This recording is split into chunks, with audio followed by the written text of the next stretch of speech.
네, 오늘 북이스라엘 멸망 두 번째입니다. 이 북이스라엘의 멸망은 그 열왕기하 그리고 역대하에 기록이 되어 있어요. 하지만 같은 시대의 예언서들이 성경에 등장을 하거든요. 그게 이제 우리가 읽었던 호세아가 그렇습니다. 그리고 요엘서, 또 아모스서, 미가서 이런 것들이 북이스라엘이 멸망할 때쯤에 써진 예언서입니다. 그래서 이 북이스라엘 멸망을 단지 그냥 역사적으로 단순하게 우상 숭배를 해서 무너졌다라고 살펴보고 끝내는 것이 아니라 성경 안에 있는 그 예언서들을 통해서 주신 말씀을 또 살펴봄으로 해서 이스라엘 멸망을 다각적으로 좀 살펴보기를 원합니다. 여러분도 아시다시피 성경에서는 인간이 멸망받는 이유를 다음과 같이 알려주십니다. 하나님을 떠나서 인간이 사단에게 잡힌 나머지 하나님께서 가증하게 여기는 우상을 섬기는 데 그 이유가 있다고 말씀을 하고 있습니다. 그런데 오늘 주목하고 싶은 것은 하나님을 모르는 자들의 우상 숭배에 주목하기보다는 하나님 아는 사람의 우상 숭배에 주목하기를 원하는 것입니다. 사실 성경은 이방 백성의 우상 숭배보다는 하나님을 섬기고 있던 이스라엘 백성의 우상 숭배를 더 비중 있게 말씀하고 계십니다. 그들은 평생 하나님을 섬겼습니다.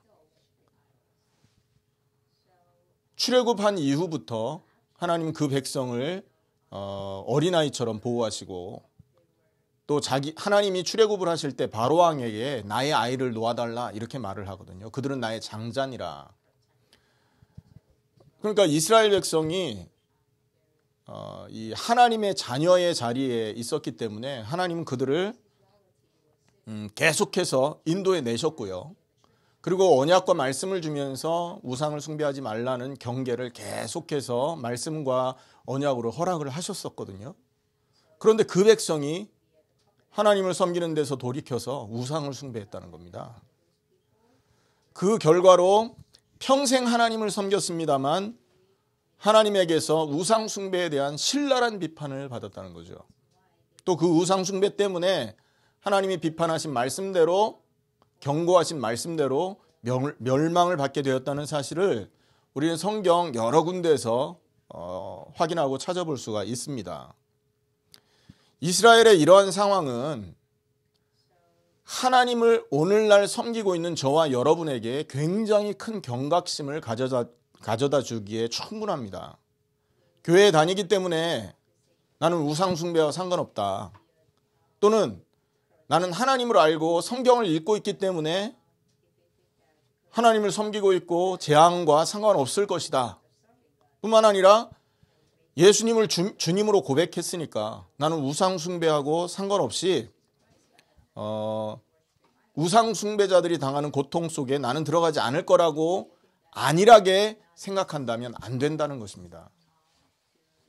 이스라엘이 사실은 우리보다 더 하나님을 잘 섬겼던 백성 아닙니까?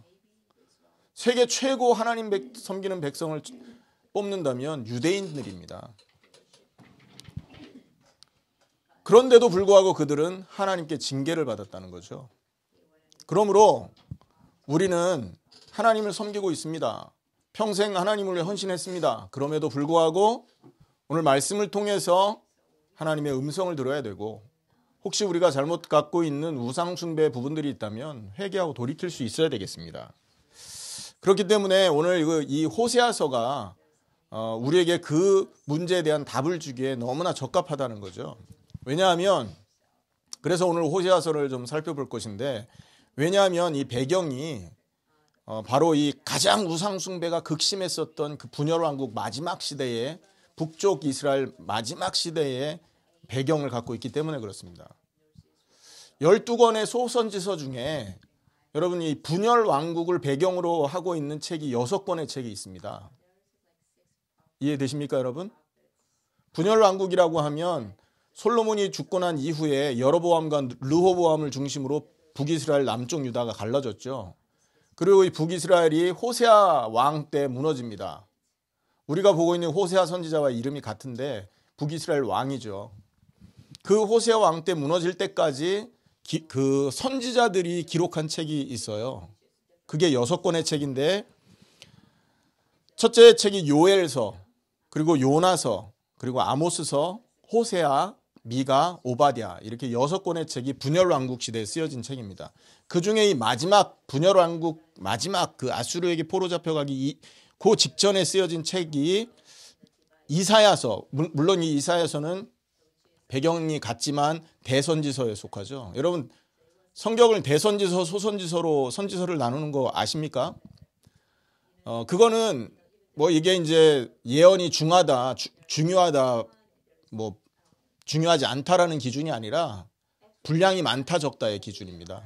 그 대선지서는 예언 양이 많아요. 소선지서는 예언 양이 좀 적죠. 대선지서에 비해서는요. 그래서 그 12권의 소선지서 중에 6권의 책이 분열왕국 시대에 기록이 되어 있고, 오늘 호세아와 같은 배경을 갖고 있는 책들이 요엘서, 또 아모스서, 그리고 미가서와 같은 이런 책들입니다.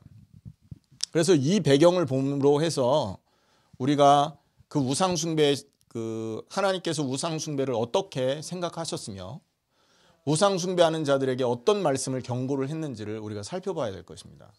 그것을 살펴봄으로 해서 이 시대에 하나님을 섬기고 있으면서 이스라엘처럼 알지도 못하고 우상을 숭배하다가 망하는 일이 생기지 않도록 우리가 경계를 해야 된다는 것이죠. 그래서 오늘 호세아서를 좀 살펴보도록 할 것입니다. 이 호세아서는요, 언제 쓰여졌냐? 간단하게 배경을 보면 여로보암 2세 때 이게 쓰여집니다. 이 여로보암 2세는 예후 왕조의 세 번째 왕이었죠. 분열 왕국 시대 중에 솔로몬 이후에 솔로몬 왕국 이래로 가장 번성한 국가를 형성하고 있을 때였습니다. 그리고 이 여로보암이 죽고 나서 얼마 안 있다가 북쪽 이스라엘은 무너지게 되는데요. 그 여로보암 2세가 통치하고 있을 때 남쪽에서는 우시야 왕이 정권을 갖고 있습니다. 그래서 그 남쪽 유다 우시야 왕 시대부터 해서 북쪽 이스라엘이 아수르에 몰락하고, 뿐만 아니라 남쪽 유다는 히스기야 시대에 여러분 이 아수르의 침공을 받잖아요. 그래서 여로보암으로 시작해서 이 히스기야 초반까지 이 배경을 가지고 있는 게 이 호세아 선지서입니다.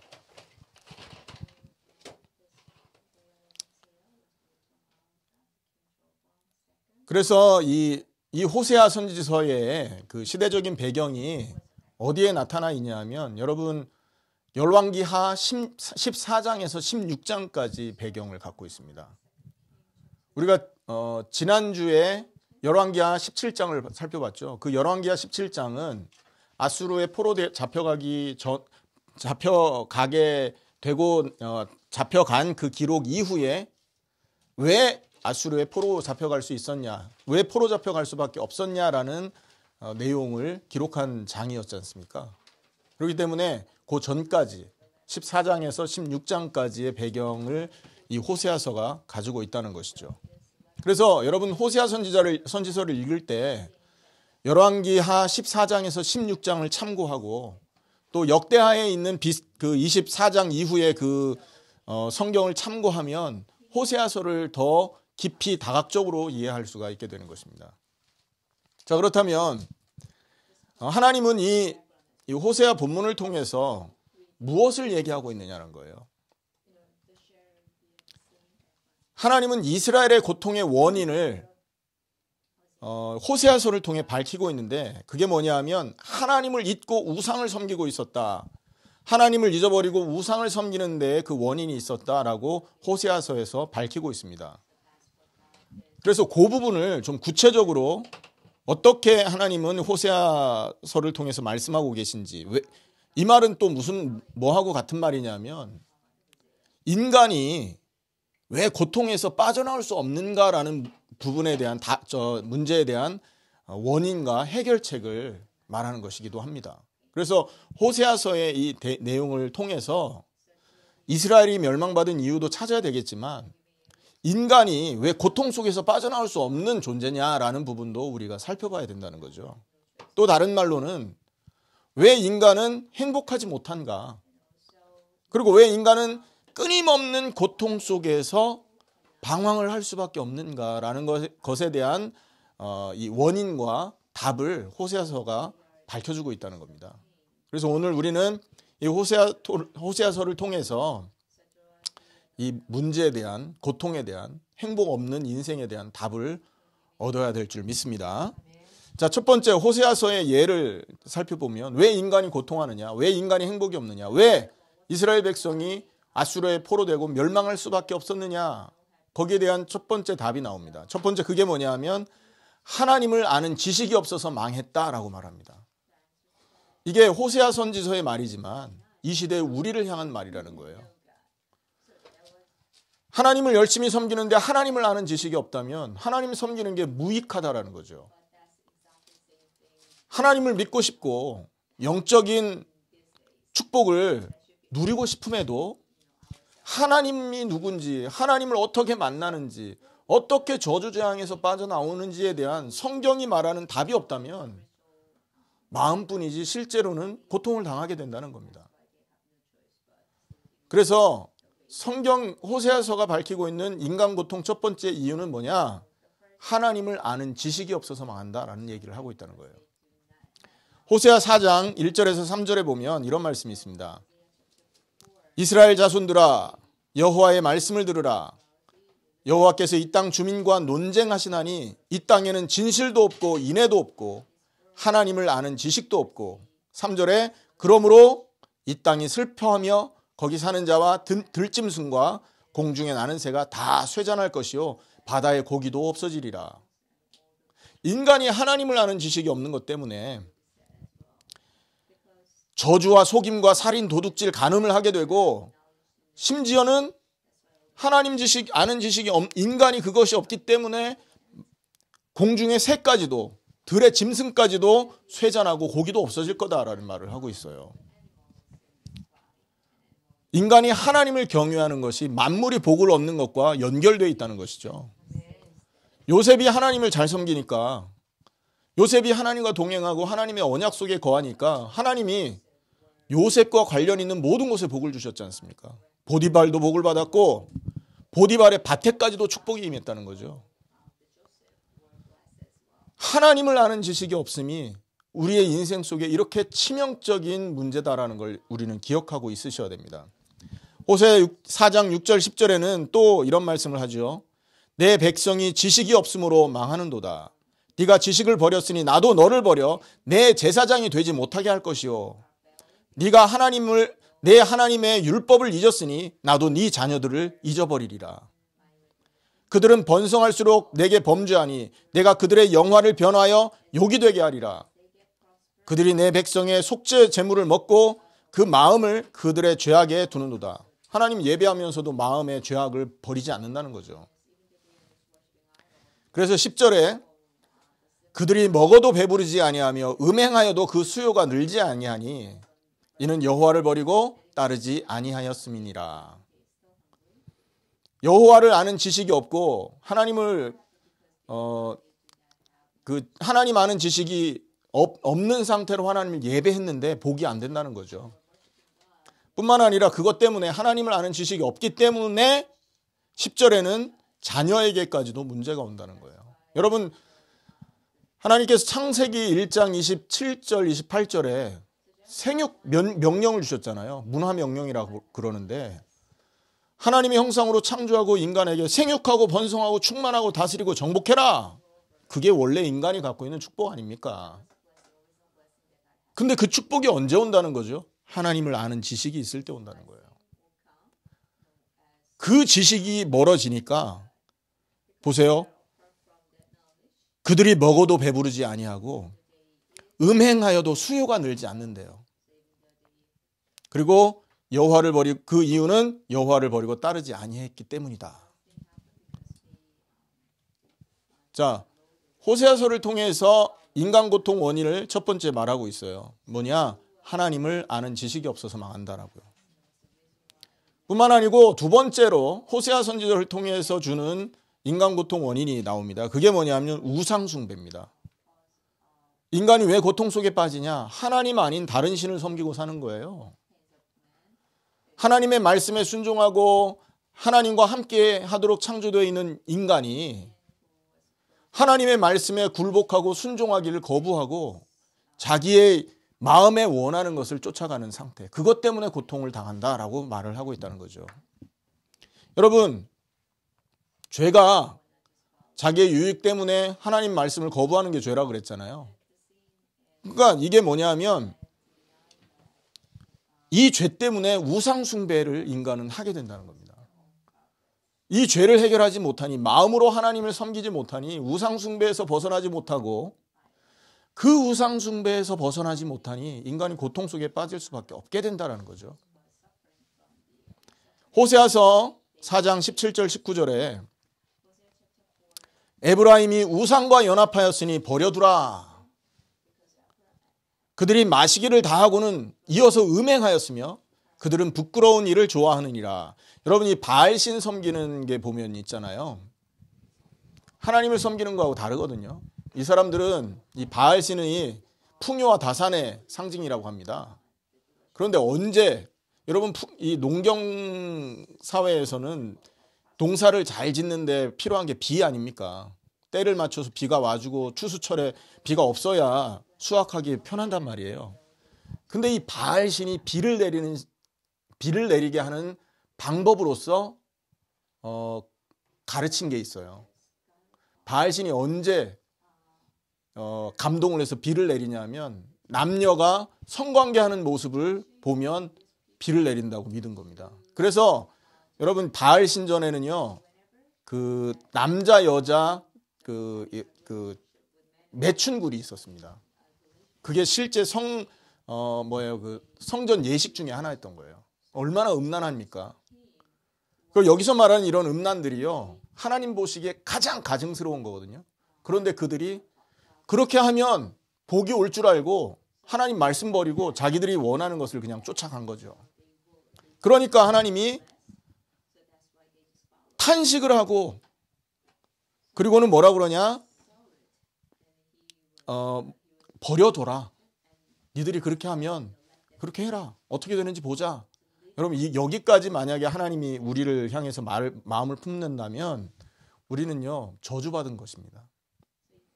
여러분 그래도 자녀에게 마음이 있기 때문에 사실 몽둥이로 가르치기도 하고 그러는 거 아닙니까? 회초리로 때리기도 하고 말씀으로 징계를 하기도 하고 마음이 있기 때문에 그런 겁니다. 그런데 만약에 그것조차도 안 하고 야, 네 갈 길 가고 네 마음대로 해라. 버림받은 거죠. 근데 여기에 에브라임이 우상과 연합하였으니 버려두라. 이 말은 뭐냐 하면 아무리 말씀을 가지고 징계를 해도 목이 곧아서 듣지 않으니까 그냥 네 갈 길 가라 하고 버려둔 겁니다. 여기서 에브라임은요 북쪽 이스라엘을 상징하는 그 도시입니다. 왜냐하면 그 북쪽 10지파 중에 가장 큰 지파가 바로 이 에브라임 지파입니다. 그래서 북쪽 이스라엘의 대표는 에브라임 지파거든요. 그래서 호세아서에 에브라임이라는 단어가 많이 나오는데 그 에브라임은 전부 북쪽 이스라엘을 상징한다고 보시면 됩니다. 그리고 호세아 5장 1절에서 7절에 보면 마음이 떠난 신앙의 행위는 심판을 받는다는 거예요. 마음이 떠난 여러분 종교 행위 있잖아요. 그것이 하나님을 향한 것이든 무엇을 다른 것을 향한 것이든 하나님에게서 마음이 떠난 종교 행위는 우상 숭배와 같은 취급을 받는다는 거죠. 4절에 보면 5장 4절에 보면요. 그들의 행위가 그들로 자기 하나님에게 돌아가지 못하게 하나니 이는 음란한 마음이 그 속에 있어 여호와를 알지 못하는 까닭이라. 그들이 양떼와 소떼를 이끌고 여호와를 찾으러 갈지라도 만나지 못할 것은 이미 그들에게서 하나님이 떠나셨음이니라. 여기서 여러분 양떼와 소떼를 끌고 여호와를 찾으러 갔다 그랬어요. 왜 찾으러 갔을까요? 양떼와 소떼를 끌고 하나님을 찾으러 간 이유는 첫째는요 예배하러 갔을 겁니다. 희생제사 번제 드리러 갔겠죠. 자 그런데 또 다른 의미로는요 이게 뭘 말하냐 자기의 죄악을 이걸로 가려보려고 하는 거예요. 자기의 수치를 그냥 이 양떼, 소떼를 하나님께 드림으로 해서 하나님 마음을 좀 위로시켜 보려고, 위로해 드리려고 했던 행위라는 거죠. 이런 행위를 계속하면 하나님이 가증스럽게 여기지 않겠습니까, 여러분? 음란한 마음이라고 표현합니다. 하나님을 섬겨야 될 백성이 다른 것에 마음을 두고 가장하는 거, 음란한 마음이요, 외식하는 마음이 되는 것이죠. 그래서 6절에 보면, 7절에 보면 그들이 여호와께 정조를 지키지 아니하고 사생아를 낳았으니, 사생아는 혼외 자식을 말합니다. 사생아를 낳았으니 그러므로 세 달이 그들과 그 기업을 함께 삼키리로다. 여기서 세 달은 새로운 그 달을 말해요. A month라고 그러거든요. 영어 성경에 그렇게 나오는데, 여러분 이 세 달이 뭘 의미하느냐 하면, 여러분 여로보암이 왕이 됐을 때 어떤 그 많은 그 제도, 새로운 제도들을 만들어냈지 않습니까? 그 중에 뭐가 있었습니까? 하나님이 율법에 말하고 있지 않은 새로운 절기를 만들어냈었던 거 있었어요. 기억하시죠? 그 절기를 말하는 겁니다. 처음 듣는 것처럼 바라보시는데 여러분 여러 번 얘기했습니다. 여로보암이 했던 범죄 중에 단과 베델에 금송아지 세웠잖아요. 그리고 곳곳에 산당을 세웠죠. 그리고 제사장을 산당에다가 이렇게 수종들게 하려고 마음대로 세웠단 말이에요. 그리고 그 북쪽 이스라엘이 한 번에 모여야 될 거 아닙니까? 모이는 그 대회 날을 다른 날로 정합니다. 왜냐하면 원래 율법에서 정한 날은 그 날을 지키려면 북쪽 이스라엘이 전부 하나가 돼서 남쪽으로 내려가야 되거든요. 그러니까 그거 싫은 거예요. 그러니까 하나님이 정한 날 말고 다른 달에 절기를 만들었던 거죠. 자, 보세요. 분명히 그들이 절기의 모습을 갖추고 있었습니다. 분명히 그들이 예배의 모습을 갖추고 있었습니다. 그런데 오늘 본문에서는 호세아 5장 7절 말씀에서는 세 달이 그들과 그 기업을 함께 삼키리로다 이렇게 말하고 있어요. 하나님은요, 우리에게 종교적인 행위를 받기 원하시는 분이 아니지 않습니까? 이스라엘이 그걸 몰랐던 겁니다. 자기 마음대로 절기 만들고 자기 마음대로 하나님을 섬긴 거예요. 자기 원하는 대로. 그러니 그런 종교적인 행위 때문에, 마음이 하나님에게서 떠나 있는 종교적인 행위 때문에 우상 숭배자들이 당하는 고통 속에 그들이 삼켜버린 거예요. 그 결과 아수르의 포로가 잡혀간 거 아닙니까?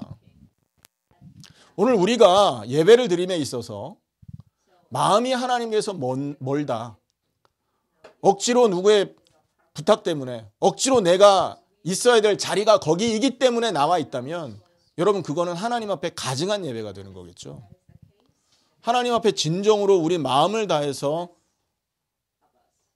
하나님을 사랑하는 마음과 하나님을 섬기는 마음과 영광 돌리는 그 마음을 가지고 이 자리에 앉아 있어야 되는 것입니다. 하나님은요, 우리에게 제사를 원하지 않습니다. 하나님은 인애를 원하신다고요. 하나님을 사랑하는 그 마음을 원하시는 거예요. 하나님은 우리에게 번제를 원하지 않으셨다고요. 맞습니까? 그래서 이스라엘이 망한 이유는요, 첫째는 하나님을 잊어먹어서고요. 둘째는 우상 숭배 때문에 그렇습니다. 우상은 단순하게 다른 신을 섬긴다 플러스 마음이 없이 드려지는 예배들을 우상 숭배라고 하는 것입니다. 심각한 얘기죠. 그러니까 어떻게 됩니까? 이 죄가 있잖아요. 점점 확산되게 된 거예요. 처음에는 여로보암이 그거를 시작했어요. 그 여로보암 때는 그래도 하나님 섬기는 사람들이 있었습니다. 제사장을 막 세우니까 레위 족속 중에서 하나님을 섬기던 사람들이 그거를 반대하고는, 여로보암을 반대해서 남쪽 유다로 내려갔던 제사장들이 있었다고요. 그런데 시간이 지나니까 어떻게 됩니까? 싹 잊어버리는 거예요. 전 이스라엘이 하나님을 섬기는 율법을 잊어먹게 된 겁니다. 심지어 여러분 그 아합 시대에는 이세벨을 통해서 유입된 그 바알 숭배의 사상이요, 전 이스라엘을 뒤덮고 말았지 않습니까? 엘리야가 아합 시대에 싸웠던 선지자예요. 엘리야까지 죽이려고 했던 기록들을 우리는 보지 않습니까? 그것이 아합 이후에 계속적으로 연결되어 내려갔다는 겁니다. 이세벨의 딸이었던 아달랴가 남쪽 유다로 시집가면서 남쪽 유다에까지도 그 바알신 섬기는 사상이 유입이 됩니다. 결국은 이것이 확장이 된 거예요. 그리고 나중에는 어떻게 되느냐? 하나님이 이스라엘을 그냥 둘 수 없을 정도로 이것이 그 극도에 이르게 된 것이죠. 그래서 호세아 7장 10절에서 12절에 이런 말씀을 하고 계십니다. 이스라엘의 교만은 그 얼굴에 드러났나니 그들이 이 모든 일을 당하여도 그들의 하나님 여호와께로 돌아오지 아니하며 구하지 아니하는도다. 만약에 말이에요. 여로보암 이후로 우상 숭배했던 이 왕들 중에서 이거는 하나님이 싫어하는 일이다. 이 가증한 일에서 내가 돌이켜야 되겠다라는 왕이 한 사람만이라도 나왔었다면 하나님이 북쪽 이스라엘을 그냥 두지 않았을 거라고요. 여러분, 그 중에 한 사람이 예후 아닙니까? 근데 예후가 사실은 종교개혁을 하고 하나님의 쓰임을 받은 왕이었거든요. 근데 이게 나중에는 그런 일을 했음에도 불구하고 하나님 앞에 징계를 받습니다. 예후가. 그래서 예후 죽고 이 왕위가 4명, 4대만 내려갈 거다라고 예언을 받잖아요. 왜냐하면 하나님의 이름을 빙자해가지고 예후가 자기의 분풀이를 한 거예요. 그리고 그걸 통해서 자기 정적들을 다 물리치려고 했던 겁니다. 그러니 하나님이 그 중심 뻔히 보는 거 아닙니까? 그래서 사실은 예후가 끝까지 쓰임을 받지 못했던 거거든요. 그럼에도 불구하고 우상에 대항했다는 그것 때문에 하나님이 예후를 복주시잖아요. 만약에 북쪽 이스라엘의 왕들 중에 남쪽에 있는 히스기야 임금처럼 정말로 하나님의 언약 앞에 서고자 했던 임금이 한 사람만 나왔어도 사실 이스라엘 역사는 바뀌었을 수가 있다는 거죠. 근데 여호와께로 돌아오지 않고 구하지 않은 거예요. 우리에게 주는 메시지가 큰 겁니다, 여러분. 우리가 실수로 지금까지 쭉 그렇게 우상숭배 자리에 있었다고 해도 괜찮습니다. 오늘 하나님이 원하는 건 지금 우상에서 돌이키고 내가 서 있던 그 자리가 멸망의 자리라는 걸 깨닫고 그 죄를 미워하면서 하나님 앞에 돌이키기를 원하시는 거거든요. 정말 우리의 그 회개가 마음에서 우러난 진정한 회개라고 한다면 하나님은 우리를 받아주실 겁니다. 7장 11절에 보면 에브라임은 어리석은 비둘기같이 지혜가 없어서 애굽을 향하여 부르짖으며 아수르로 가는도다. 문제가 오니까 애굽의 도움을 청하러 가요. 하나님께 기도하지 않고 언약을 붙들고 그 언약의 마음을 의지하지 않고 자꾸 보이는 무언가를 해결책으로 붙들고 다니는 거죠. 12절에 그들이 갈 때에 내가 나의 그물을 그 위에 쳐서 공중에 새처럼 떨어뜨리고 전에 그 회중에 들려준 대로 그들을 징계하리라. 비둘기처럼 지혜가 없다고 그랬어요. 이거는 지혜 없는 비둘기 중에 한 비둘기가 먹이를 쫓아서 앞만 보고 간 거예요. 근데 그 앞에 그물이 쳐 있는 걸 못 본 거지. 그러니까 지혜 없는 비둘기가 하는 짓을 이스라엘이 하고 있다는 거예요. 자기 눈앞에 유익을 줄 수 있을 것 같으니까 애굽을 향해서 쫓아가는데 애굽의 도움을 얻기 위해 쫓아가는데 거기엔 그물이 쳐져 있는 겁니다. 그러니까 어떻게 돼요? 그물에 걸려 떨어지고 멸망하게 되는 거죠. 그래서 아수르로 끌려가게 되는 얘기를 이렇게 시적으로 표현을 한 거예요. 자, 이게 하나님께서 이스라엘이 망하는 이유를 호세아 통해서 설명하는 거거든요. 이게 두 번째 이유입니다. 우상숭배, 그것 때문이다. 우상숭배가 그 우상숭배와 같은 수준의 죄악이 뭐냐? 마음이 없으면서 하나님께 드리는 예배, 그것도 우상숭배다. 그러니까 혼자만 망하는 게 아니라 나라 전체 문제가 왔다라는 거죠. 가정에 한 사람만 여러분 정신을 똑바로 차려도 하나님은 은혜를 줄 것입니다. 그런데 한 사람도 하나님 말씀 앞에 제대로 서야 되겠다라는 중심이 없다면 어찌 그 가정이 하나님의 복을 받겠습니까? 아브라함이 한 사람이 그 가정을 살리는데 쓰임받았던 한 사람이잖아요.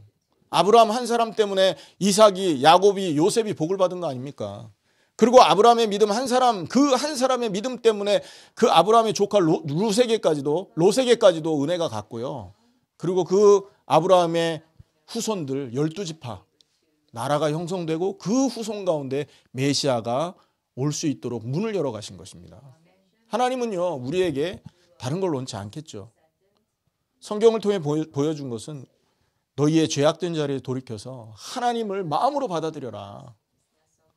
다른 거를 의지하지 말고 하나님의 언약을 의지하고 하나님의 말씀에 모든 것을 걸어라. 그 말씀을 주고 계십니다. 세 번째, 호세아를 통해서 말씀하고 계신 이 문제의 원인이 있는데요. 그게 뭐냐? 가장 중요한 부분입니다. 여호와를 아는 지식이 없었다. 그게 첫 번째였고 우상 숭배 때문에 망했다. 두 번째였잖아요.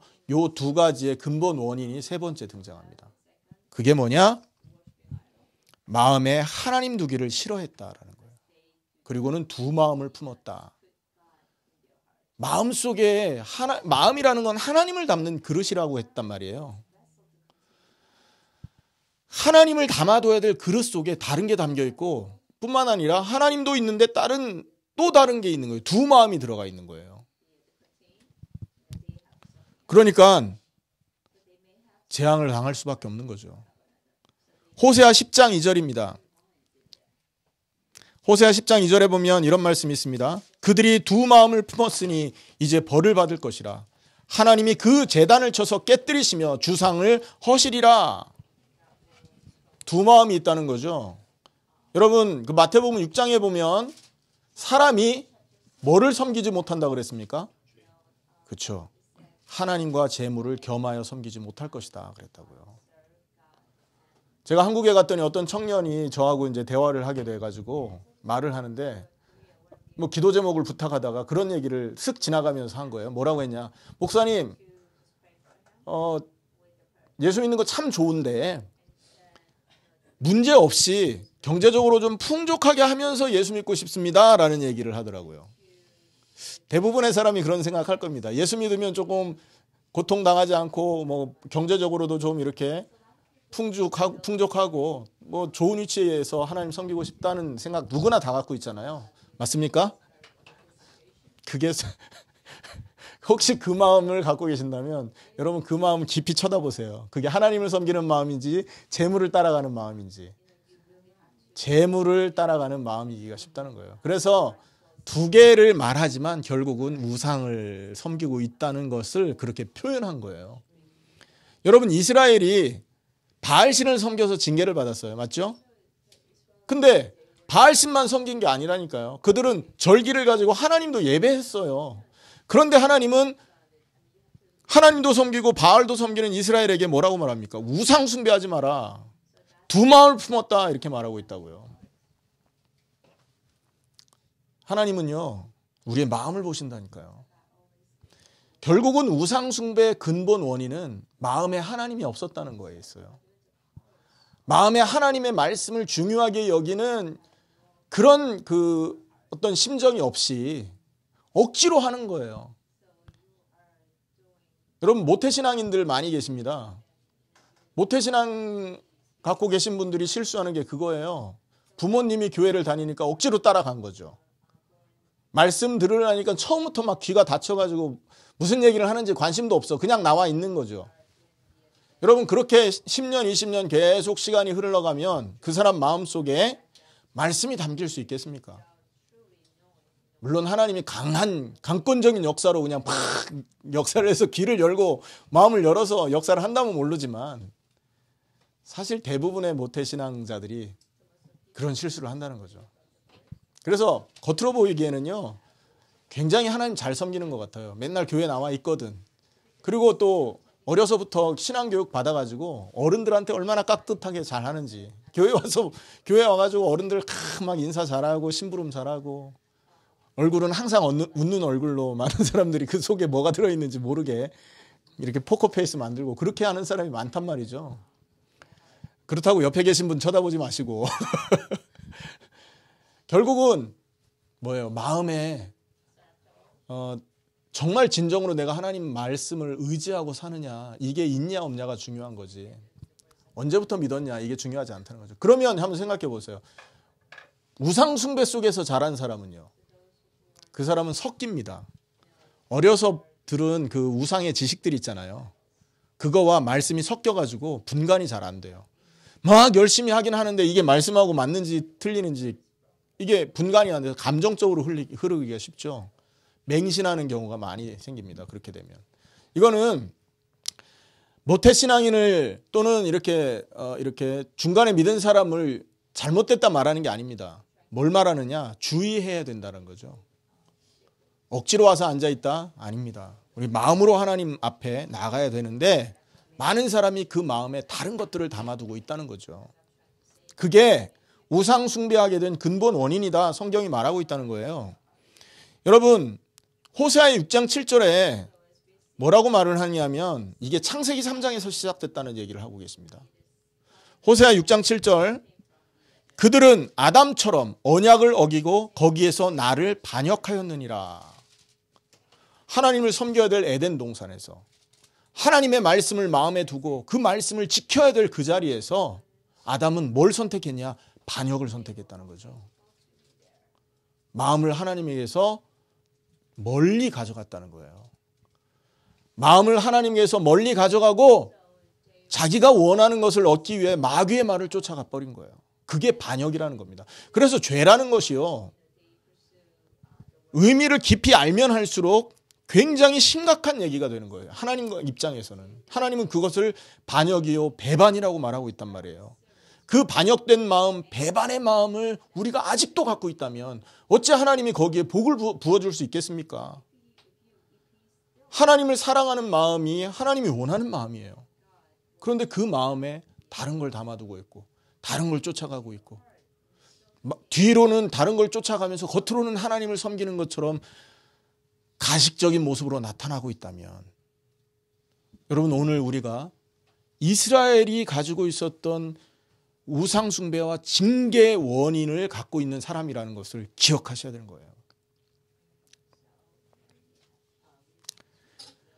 그래서 여러분, 마음에 하나님 아닌 다른 거를 가득 붙들고 있고 하나님의 언약, 인생 모든 문제 해결이 하나님의 언약 속에 담겨 있는데 그 언약에서 떠나서 나에게 유익을 줄 것 같은 다른 거를 향해서 쫓아가고 있거든요. 그러니까 어떤 일이 벌어지냐? 마음에 행복이 없는 겁니다. 불안한 거죠. 이게 될까? 이거 하면 정말 인생의 답이 될까? 이것이요, 늘 마음의 불안함으로 잡혀 있는 거죠. 최근에 있잖아요, 여러분, 비트코인이라는 게 막 이슈가 돼 있단 말이에요. 비트코인에 처음에 돈 벌려고 투자를 했습니다. 근데 요즘에 그게 처음에는 올라가다가 막 떨어진다네. 밤에 잠이 안 올 겁니다. 거기에 돈 투자한 사람들이요. 내 돈 잃으면 어떡할까 싶어가지고. 여러분, 그게 우리 인생의 해결책이 아니잖아요. 우리가 따라가야 될 인생의 해답은요, 그리스도입니다. 하나님이라고요. 하나님은 마음을 하나님에게 두길 원하는데 자꾸만 다른 데 두니까 마음에 행복이 없어지고 불안이 찾아오고 근심, 걱정, 염려가 가득 차게 되는 거죠. 생각해 보세요. 여러분, 집에 우환이 막 터진다고 생각해 보세요. 행복한 사람이 어디 있겠어요? 그죠? 집안에 막 우환이 터지니까 그 문제를 부여잡고 그 문제를 해결해 줄 수 있는 다른 무언가를 쫓아 헤매고 다니는데, 여러분, 해결이 안 되니 얼마나 마음이 근심스럽고 답답하겠냔 말이에요.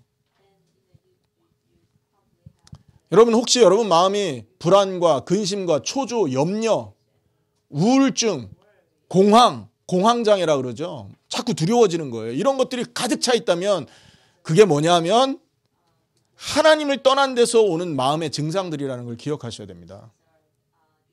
마음이 하나님에게서 멀어요. 창세기 3장 이후로.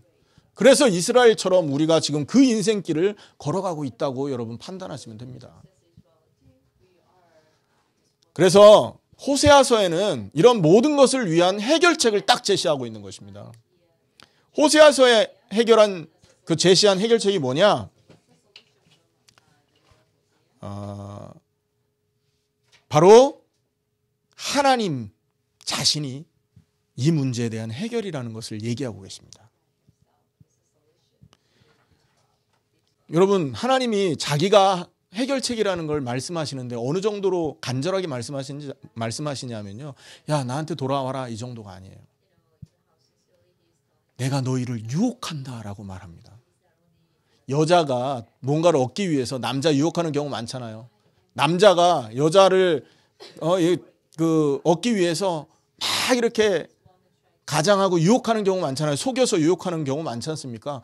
그런 단어를 하나님이 쓰고 계신다는 거예요. 저는 깜짝 놀랐습니다, 여러분. 어디에냐면 호세아 2장 14절이에요.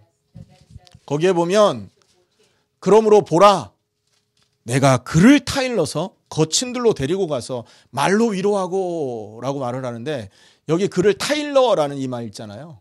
우리는 이렇게 다독거린다 뭐 이런 얘기잖아요. 그런데 이게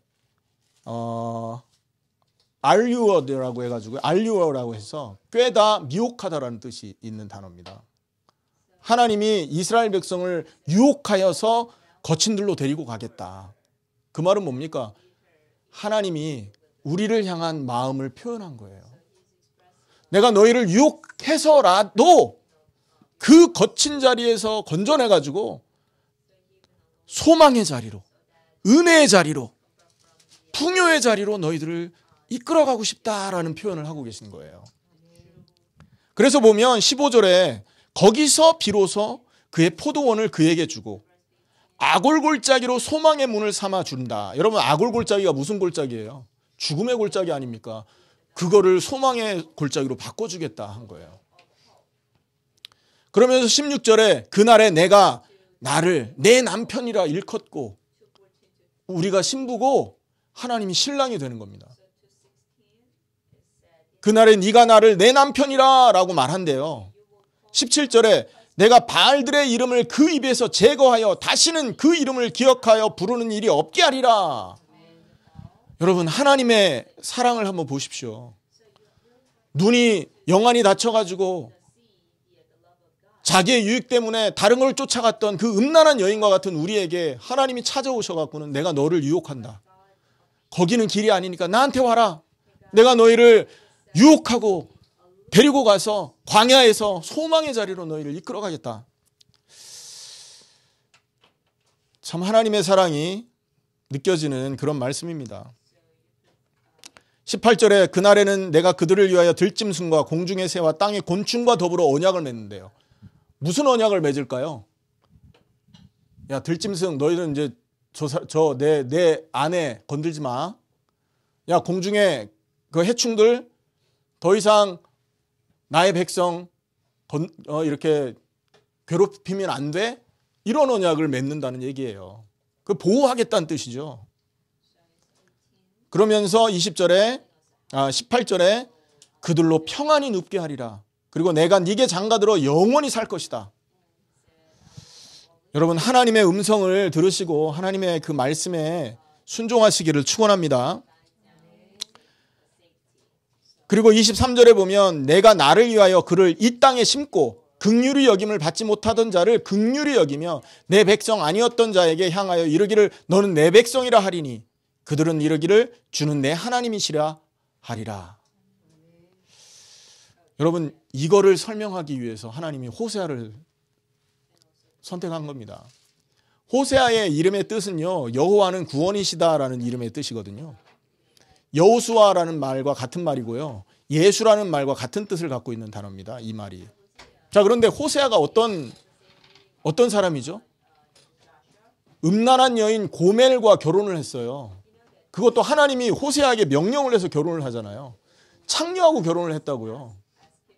있을 수 없는 일을 한 거죠. 아이를 첫째를 낳고 이 여자가 밖으로 도망갑니다.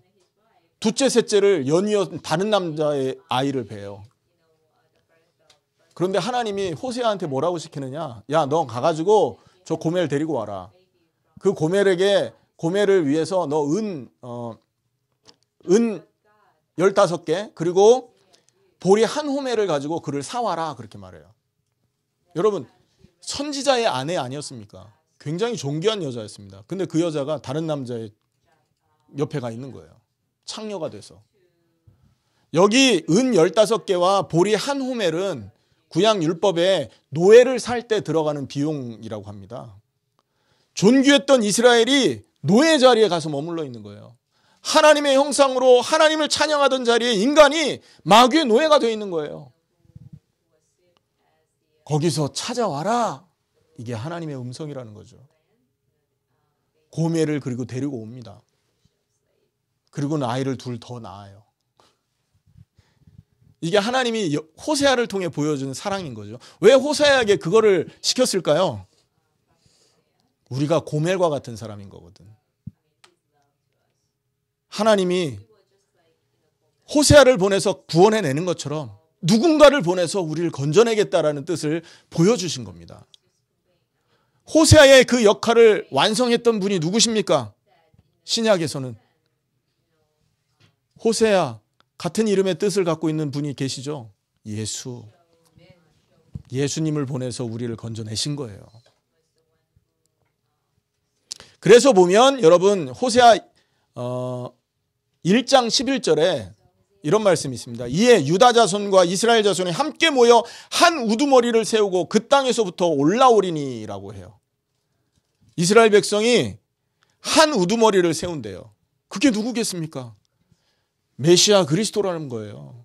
메시아 그리스도를 앞세우고 우리는 그 뒤를 따라서 우리의 언약을 회복하는 날이 올 것이다. 우리의 그 축복의 자리를 회복할 날이 올 것이다. 하나님이 우리를 사랑하기 때문에 한 우두머리를 보내신답니다. 메시아를 보낸답니다. 그래서 우리를 노예 자리에 건져내는 것처럼 건져내시겠다는 얘기죠. 호세아 3장 5절에는 좀 더 정확하게 나와 있습니다. 그 후에 이스라엘 자손이 돌아와서 그들의 하나님 여호와와 그들의 왕 다윗을 찾고 마지막 날에는 여호와를 경외함으로 여호와와 그 은총으로 나아가리라. 마지막 날에 그들의 왕 다윗을 찾는데요. 아니 호세아가 다윗하고 얼마나 그 시간상으로 떨어진 사람인데 여기서 다윗을 찾는다 이 말은 다윗의 후손 중에 오실 참된 왕 메시아 그리스도를 말하는 겁니다. 아멘입니까? 호세아 3장 5절이었어요. 그래서 그 다윗을 찾은 이후에 여호와와 그 은총으로 나아가게 될 것을 예언하고 있다는 거죠. 그럼 이 메시아가 호세아에서는 어떻게 나오느냐? 첫 번째는요. 하나님이 우리를 위해 보내시는 그분, 그 메시아는 우리의 모든 것을 체험해서 아시는 분으로 나옵니다. 체휼이라고 그러죠. 우리의 모든 걸 다 아신다는 거예요. 어렵습니까? 예수님이 아시는 거예요. 괴롭습니까? 그 괴로움을 예수님이 아시는 거예요. 여러분이 우울하십니까? 예수님이 그 우울하심을 아는 거예요. 호세아 11장 4절입니다. 내가 사람의 줄, 곧 사랑의 줄로 그들을 이끌었고 라고 말해요. 사람의 줄. 메시아가 사람의 모습으로 오셔서 우리를 사랑으로 이끌어 가실 것이다 라는 말이거든요. 그들에게 대하여 그 목에서 멍에를 벗기는 자 같이 되었으며 그들 앞에 먹을 것을 두었노라. 요한복음 2장 25절에는 예수님이 사람 속에 있는 것을 아시기 때문에 그 자신을 사람에게 의탁하지 않았더라라는 말이 있거든요. 예수님이 우리 모든 것을 체휼하신 분이다라는 거죠. 이런 분을 보낸다라는 게 호세아서의 예언이에요. 그리고 그분은 어떤 분이냐? 사랑의 결정체라는 거예요. 비록 그 사람들이 우상숭배 때문에 고통 속에 재앙 속에 포로로 잡혀가지만 내가 그들을 거기에 버려두지 않는 사랑의 하나님이다라는 거죠. 어디냐? 호세아 11장 8절 9절입니다. 여러분 호세아 11장 8절 9절은 같이 한번 읽어보겠습니다.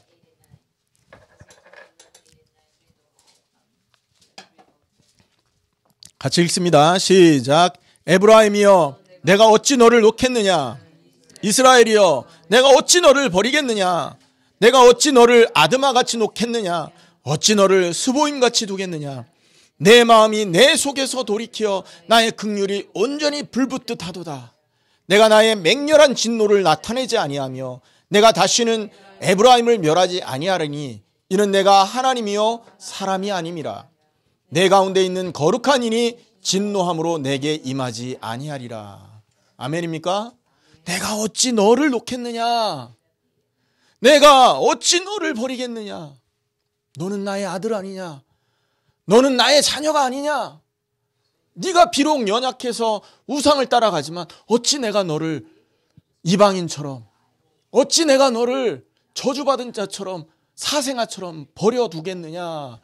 이게 지금 호세아서를 통해서 주시는 하나님의 메시지라는 거예요. 우상에 빠져서 고통과 저주 재앙에 시달려야 될 우리에게 하나님은요, 사람을 보내 건져내겠다. 그분은 사랑의 결정체가 되신다. 그리고 6장에는요, 6장 1절에 보면 그는 치유자가 되신다라고 말합니다. 우리를 대신하셔 이 땅에 오셔서 호세아처럼 우리를 건져내실 그분은 우리를 치료하시는 분입니다. 6장 1절, 오라 우리가 여호와께로 돌아가자. 여호와께서 우리를 찢으셨으나 도로 낫게 하실 것이요 우리를 치셨으나 싸매어 주실 것임이라. 호세아 13장 4절에 그는 구원자라고 표현을 합니다. 4절입니다. 그러나 애굽 땅에 있을 때부터 나는 네 하나님 여호와라. 나밖에 다른 신을 알지 말 것이니라. 나 외에는 구원자가 없느니라. 아멘입니까? 13장 14절에는 내가 그들을 수월의 권세에서 속량하여 사망에서 구속하리니 사망아 네 재앙이 어디 있느냐. 수월아 내 멸망이 어디 있느냐. 네 유침이 내 눈앞에서 숨으리라. 여러분, 요 본문은 고린도전서 15장에 인용된 본문입니다. 사망아 네 쏘는 것이 어디 있느냐 했던 그 말이죠. 구원자가 되신다라는 거예요. 모든 죽음과 재앙을 꺾으실 구원자로 메시아가 임할 거다. 그를 붙들어라.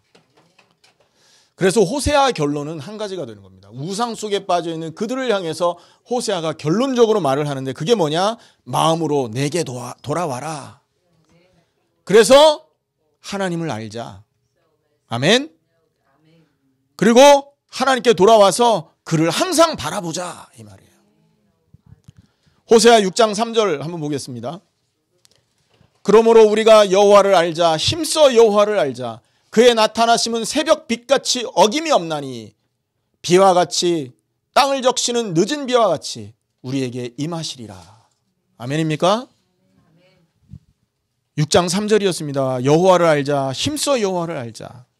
그리고 6장 6절입니다. 같이 읽습니다. 시작. 나는 인애를 원하고 제사를 원하지 아니하며 범죄보다 하나님을 아는 것을 원하노라. 여러분, 디모데후서 3장 5절에 보면 경건의 모양은 있지만 경건의 능력이 없는 자들에게 돌이켜라 그렇게 말하잖아요. 더 이상은 이제 마음도 없이 하나님 앞에 서서 종교 행위하는 거 그만두셔야 되는 것입니다. 맞습니까? 마음을 다해서 하나님을 알고 마음을 다해서 하나님을 섬기는 일에 우리가 나아갈 수 있어야 되는 거죠. 하나님이 원하는 건 그거라는 거예요. 그리고는 호세아 12장 5절 6절에 특히 6절에 5절에 보면 여호와는 만군의 하나님이시라. 여호와는 그를 기억하게 하는 이름이니라. 그런즉 너의 하나님께로 돌아와서 인애와 정의를 지키며 항상 너의 하나님을 바랄지니라. 아멘입니까? 생각해 보세요. 이 예언을, 이 말씀을 북이스라엘 그 혼탁한 흑암에 잡혀있는 그 사람들에게 하나님이 전달했던 겁니다. 그런데 그 시대 사람들이 이 말씀을 들었습니까? 안 들었습니까? 안 들었던 거예요. 메시아 거부하고 마음으로 하나님을 섬기는 거 거부하고 결국은 자기가 원하는 것을 쫓아가다가 아수르에 포로되고 멸망하고 말았던 겁니다.